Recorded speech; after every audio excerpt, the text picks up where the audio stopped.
Hello everyone, welcome. And in this section, we are going to talk about object diagram. Now, in the last lesson, we have learned about the class diagram, where we have discussed about a student, a course as a class, and instructor as a class. Now, in this section, we are going to talk about the object diagrams. Now, I will shortly show you the difference between a class diagram and an object diagram. But before that, we need to know as a definition or in general what is an object diagram, right? Now, an object diagram is a type of UML diagram that will show you the snapshot of the instance in a system and their relationship at a particular point in time.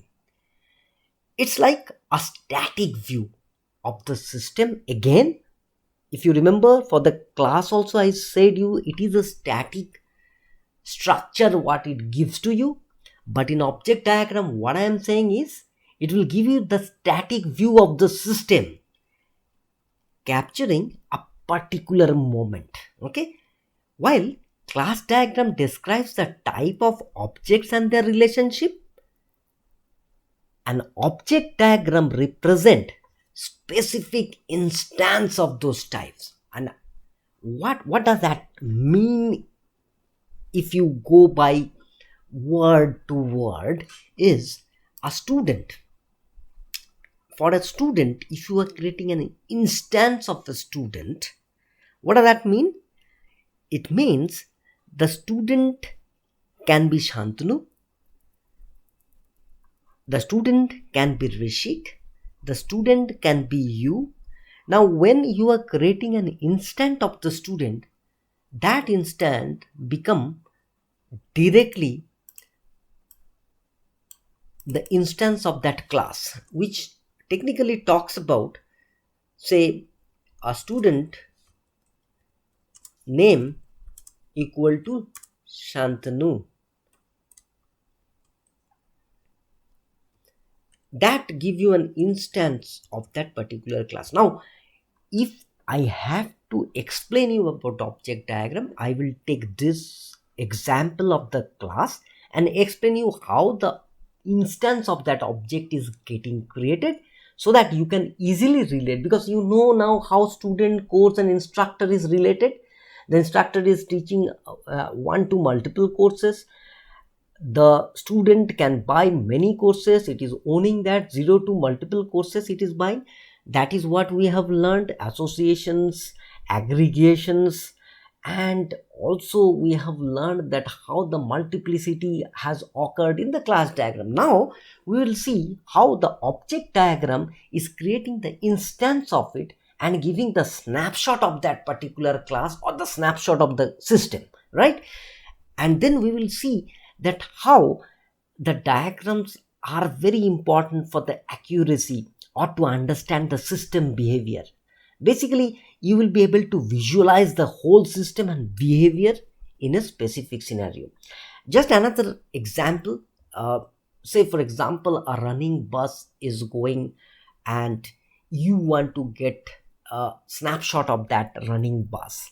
When the bus is moving, you can consider that as a class, but at a particular point in time, when the bus is moving, if it is not stopping also, you take a picture of that bus and then you start analyzing how many people are sitting on those bus at that point in time, what is the particular time, how the bus is looking like, and that point in time. Now that gives you a snapshot of that particular bus which was moving from one place to another.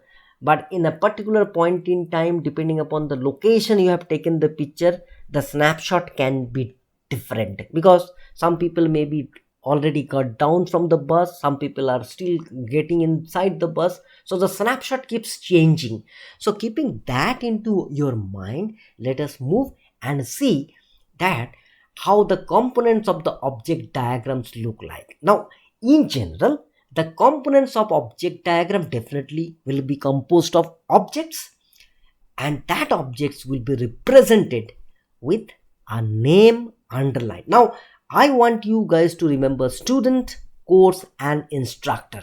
And this is based on which we will be designing our object diagram. Okay. But before I move to the components of object diagram, here I want to talk about the data types, which I could have done in the class diagram, but I have not mentioned it because now we'll be relating it properly, that how the class diagram will be helpful to create the instance and how that instance will be represented in an object diagram. Okay, now when you have to go for the data types, the first thing you will want to do when you are dealing with your attribute is to indicate that what the attribute data type is. Now the data type is added after the attribute name. When I say so, what does that mean? You can write here colon, you can give a colon over here, and then you start. Now student ID, is it an integer? Yes, it is an integer. But student name, is it an integer? No, it is not an integer, it is a string. So people who have worked in different languages can use a different kind of, okay, I have done a spelling mistake, let us do that. Date of birth, again that can be a string, right? And later you can convert depending upon the date your system is taking. Now I am talking about giving a data type so that this data type can hold value in your system. So in the class diagram, basically you should start defining the data types as well along with the attribute, so that in a later stage while you are creating the object instance, then you can assign the actual value. The object instance will start taking the actual value.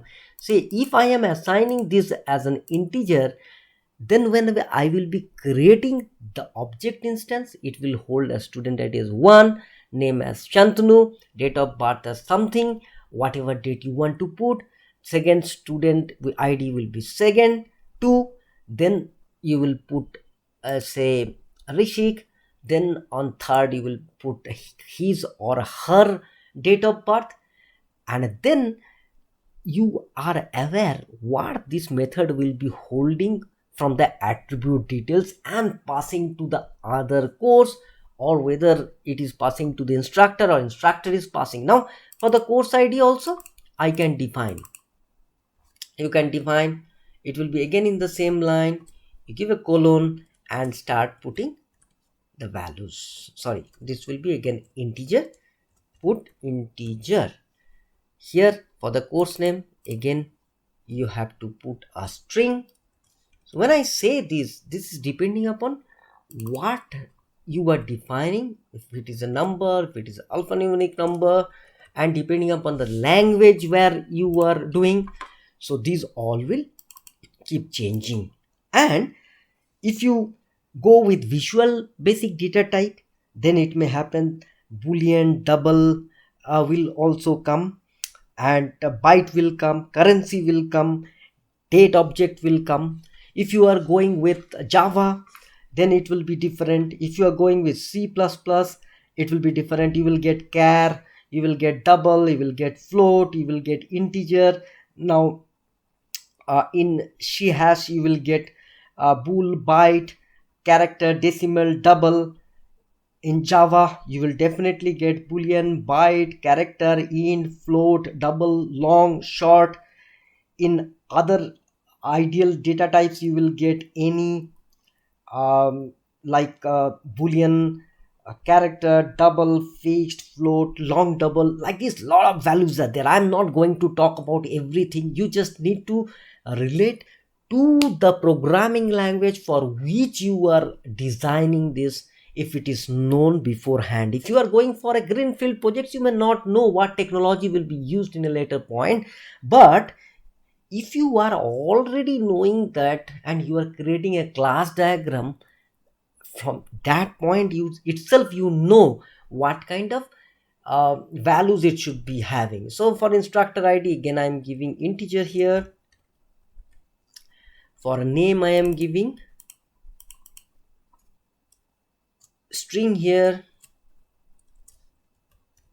and for department also I will give, department can be an id also, but for time being I am giving string for our just reference. Okay, now one more thing I should say here is, now is the time you need to understand why these minus plus signs are there.